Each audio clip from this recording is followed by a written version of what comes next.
Hi all. ये आम्रपाली आम का पौधा है।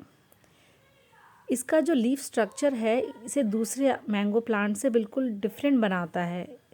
इसी के बगल में देखिए आप, एक और मैंगो प्लांट दिख रहा होगा आपको, जिसके लीव्स थिक हैं और इसके जो लीव्स होते हैं बिल्कुल थिन पॉइंटेड तीखे तीखे लीव्स होते हैं।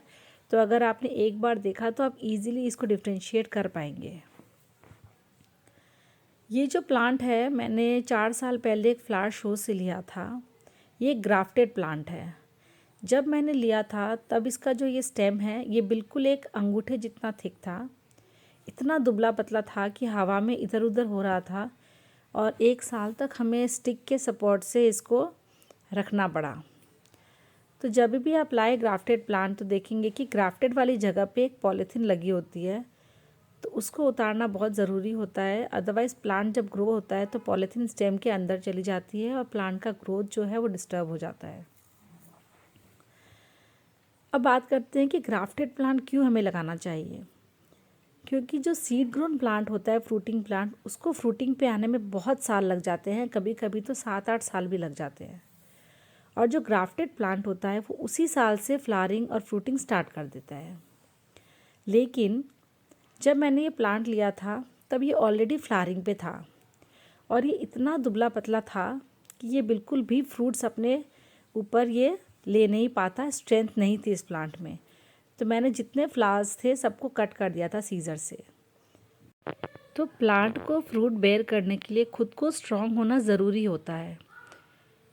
तो हमने 2 साल तक सब फ्लावर्स को हमने कट किया और एक को भी ग्रो होके फ्रूट में कन्वर्ट होने नहीं दिया। अदरवाइज़ क्या होता कि ये प्लांट सिर्फ फ्रूट ही बनाते रहता, खुद की ग्रोथ नहीं होती और जो फ्रूट बनाता वो एक भी मैच्योर नहीं होता, तो ना फ्रूट मिलता और ना प्लांट में स्ट्रेंथ आती। लास्ट ईयर भी हमने फ्रूट नहीं लिया इस प्लांट से, सिर्फ एक फ्रूट रखा था देखने के लिए कि इसकी वैरायटी कैसी है, जो कि बहुत अमेजिंग था। अब देखिए 4th ईयर में ये ऑलमोस्ट एक ट्री का स्ट्रक्चर ले चुका है। बड़ा सुंदर सा कैनोपी है इसका, थोड़ा सा ट्री का जैसा इसका स्ट्रक्चर भी आ गया है और इसका जो स्टेम है वो भी बहुत सॉलिड हो गया है। तो इस साल हमने सारे फ्लावर्स इस पे छोड़ दिए हैं। अब देखते हैं कि ये कितना फ्रूट ले पाता है। अब करेंगे बात इसके रीपॉटिंग की।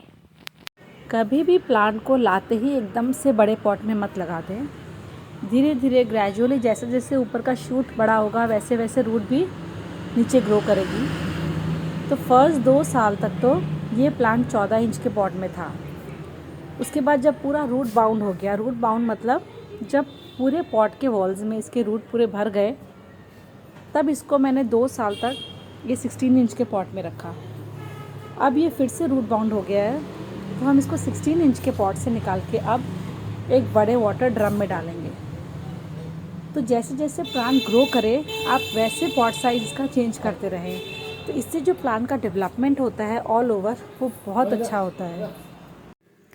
अब हम इस प्लांट को इस ड्रम में शिफ्ट करेंगे, जो कि almost double the size of the pot है।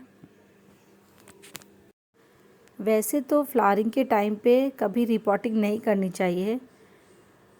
अगर मैंने 1 महीना पहले किया होता तो शायद बेटर रहता, बट ये जो मेरा ड्रम है इसमें विंटर वेजिटेबल्स लगे थे और ये खाली नहीं हो पाया, इसलिए हम शिफ्टिंग नहीं कर पाए।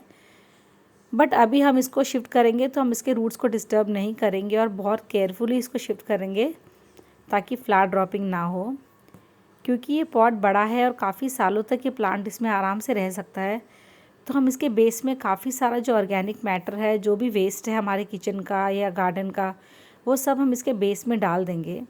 ड्राई लीव्स हुआ, किचन के वेजिटेबल पील का वेस्ट हुआ या गार्डन का कोई ग्रीन वेस्ट हुआ, आप जो भी हो इस तरह के बेड के बेस में आप डाल दें। क्योंकि जब तक आपका प्लांट का रूट ग्रो होके उसके बेस में पहुंचेगा तब तक ये कंपोस्ट में कन्वर्ट हो चुका होगा। थोड़ा सा इसके साथ हम खाद मिली हुई जो सॉइल है उसको मिक्स कर देंगे और इसके ऊपर जो हम मिक्स डालेंगे उसमें हम थोड़ा सा कंपोस्ट की मात्रा ज़्यादा रखेंगे।